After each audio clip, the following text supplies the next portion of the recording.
मैंने भी कुछ बताया था कि नहीं बताया था? मैंने भी कुछ बताया था। बताने से क्या होगा, हम जलसा बर्बाद करेंगे क्या? ठीक है, मत कर कराई पर आप जलसा बंद करा करो।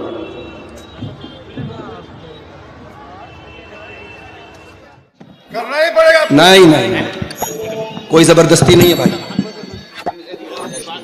नहीं करेगा तो जलसा का हर जगह देके जाओ।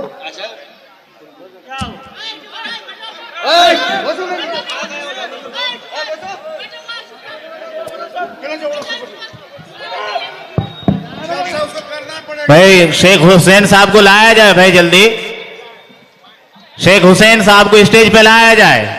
देखिए कहीं ऐसा ना हो कि आइंदा फिर मैं आपके इलाके में आने के बारे में 1000 बार सोचूं।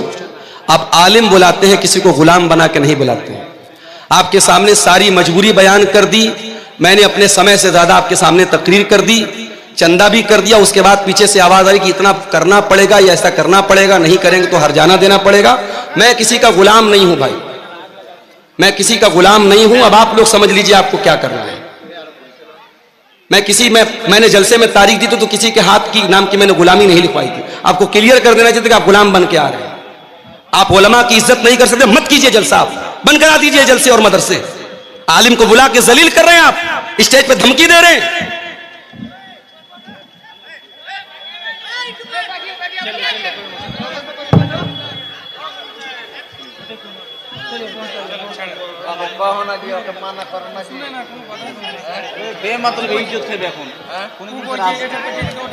मैं भी कसम खाता हूं कि आइंदा इस इलाके में अब इंशाअल्लाह नहीं आऊंगा।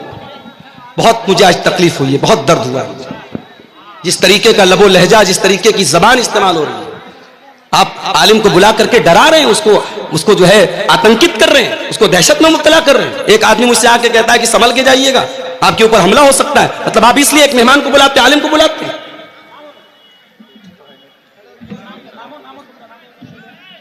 मैं मोहब्बत से, नरमी से बात कर रहा हूं, समझा रहा हूं, आपके फेवर की बात कर रहा हूं, और आप इस तरीके से मेरे साथ सलूक कर रहे हैं। मैं कितनी बार बताऊं कि मेरी मजबूरी है भाई। मुझे शौक है कि मैं बाई रोड 400 किलोमीटर का सफर तय करके जाऊं।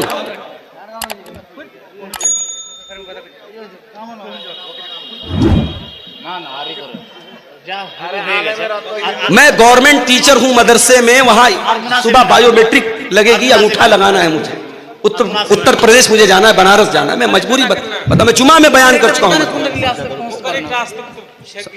अस्सलाम वालेकुम मौलाना साहब, आपसे मैं रिक्वेस्ट यही करता हूं, जो आप जिस तरीक़ा से इस भरनाठी जलसा में प्रोग्राम दिए हैं और दर्शकों या पब्लिक हर जगह का आए हैं, आपके लिए आपका आवाज़ सुनने के लिए बहुत उम्मीद लेकर आए हैं। जिस टाइम आपसे आवाज़ सुनने के लिए आपको बैठना चाहिए, उस टाइम में आप उठ के जा रहे हैं। इसके लिए पब्लिक जो है खड़ा परेशान है। दूसरी बात है, हमारी मदरसा का जो है साल का एक बार जलसा होते हैं।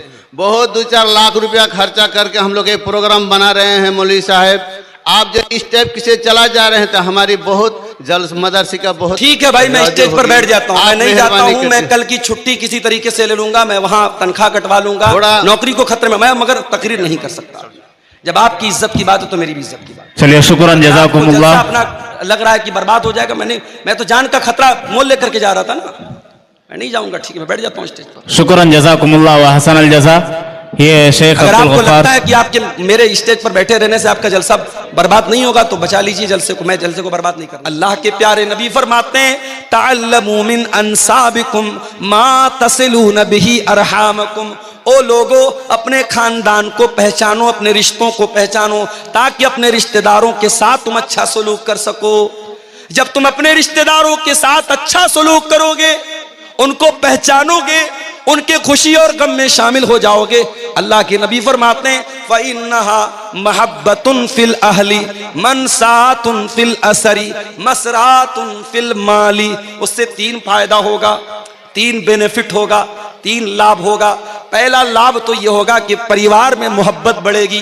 दूसरा फायदा ये होगा माल में बरकत पैदा होगी। और तीसरा फायदा ये होगा कि आपकी उम्र में अल्लाह बरकत देगा।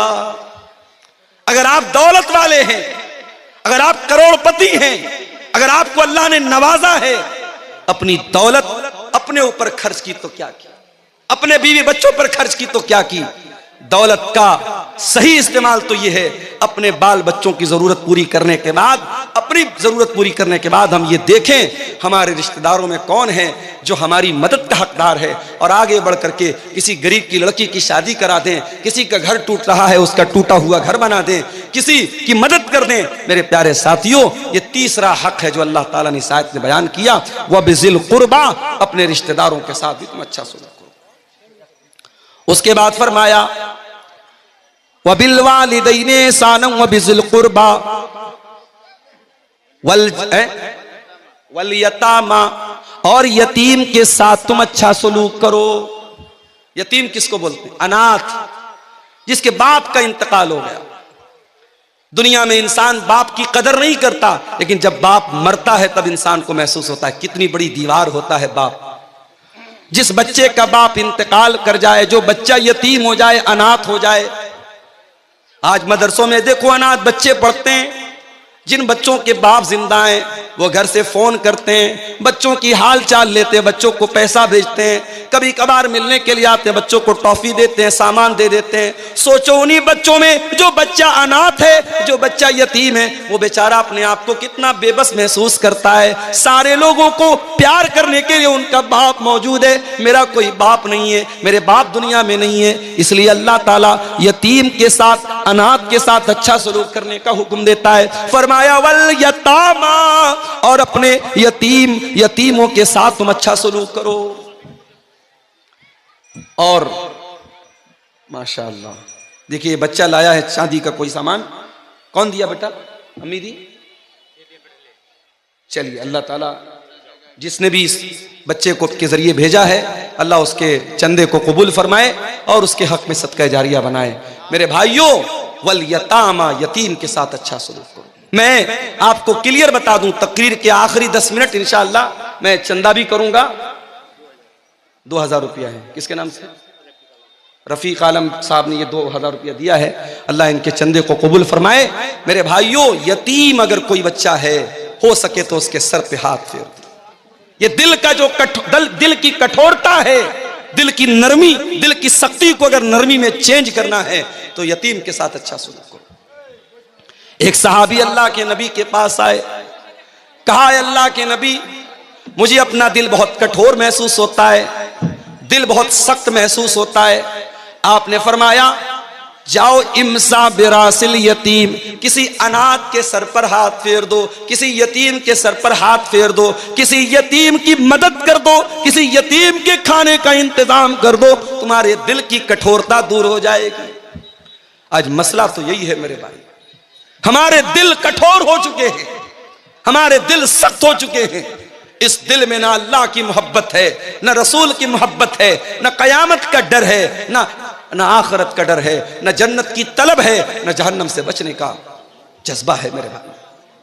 तो यतीम के साथ अच्छा सलूक करो। हमारे नबी तो यतीम थे, पैदा हुए तो बाप का साया न था। 6 साल की उम्र में मां के साथ जा रहे थे, रास्ते में मां का भी इंतकाल हो गया। मेरे नबी 6 साल की उम्र में डबल यतीम हो गए, मां भी नहीं बाप भी नहीं। मेरे नबी से बढ़कर के यतीम की पीड़ा को कौन समझेगा, यतीम के दर्द को कौन समझेगा। इसीलिए अल्लाह के प्यारे नबी फरमाते हैं अना वकाफिलुल यतीम कहातैन, मैं और यतीम की परवरिश करने वाला, मैं और यतीम को पालने वाला, यतीम का भरण पोषण करने वाला। कयामत के दिन ऐसे आएंगे। आपने अपनी दोनों उंगलियों से इशारा किया।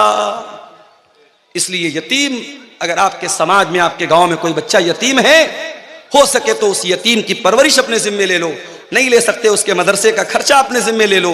नहीं कर सकते तो कम से कम देखो कि उसका बेहतर भविष्य बनाने के लिए, उसका अच्छा मुस्तकबिल बनाने के लिए क्या कर सकते हैं आप।